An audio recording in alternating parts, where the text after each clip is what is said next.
هغه ورځ یو سړی راغی ما ته وی چې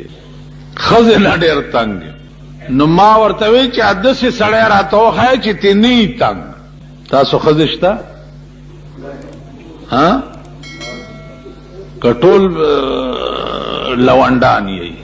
ته چې ښځې نه تنګ یې داسې سړی راته وښایه چې تی نه یي تنګ څه چل دی پې ویل بس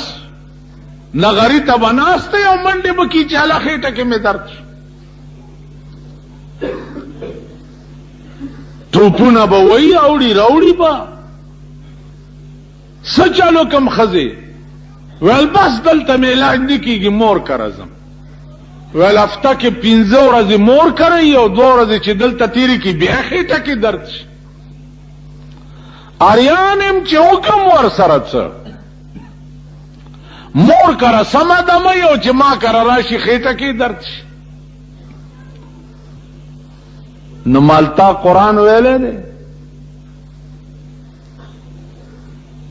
ویلے ویلے خو میں دے خو پا مانو میں نے دے ویلے مال اللہ وی ان قید کننا عظیم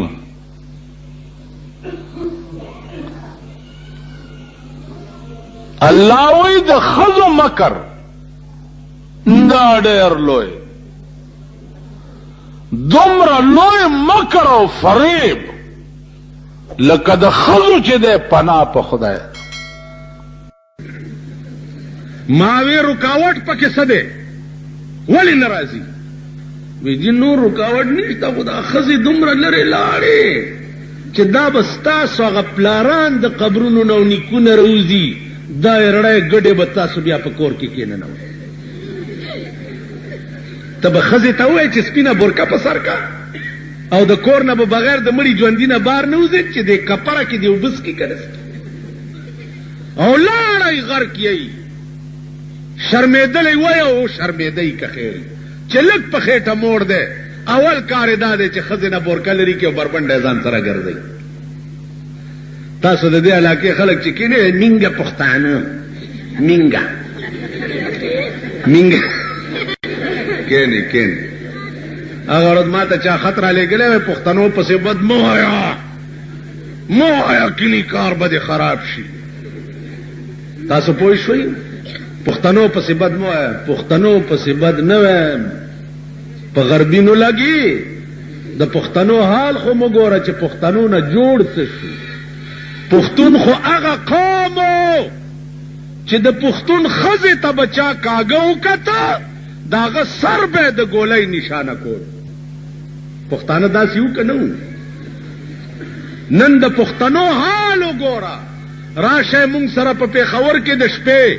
په 1 بجه وګورئ د سړو نه ښځې د سنیمانه ډېرې راوځي سړو نه ښځې بازار کې وګورئ کوچی بازار وګورئ دا وخت صدر کې صدر روډ وګورئ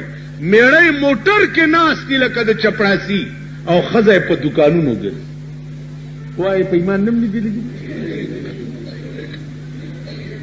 ما وی غار خلکو ته والله کم پرېږدم چې تر څو زما دا ژبه په دې خوله کې چلیږي او ما تاسو پرېښوئ نو زه به د سړي زوی دی وبه کوئ څه به وکئ موت کا ایک دن معین ہے موت کا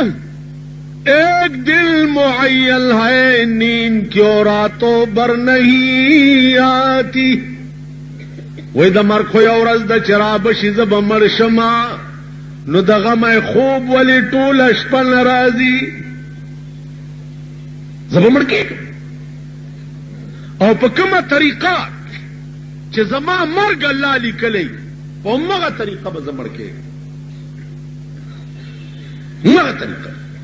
نو یاره پکې د څه سو پورې چې د حق د وینا تعلق دی نو هر حال میں حق بات کہیں گے ممبر نہ صحیح بر سردار کہیں گے ممبر دی نہیں د 500 رسۍ چې درته مری تا چولی او هغه رسۍ هم چغه ووایي ته به هله ایمان تېری عزیزانو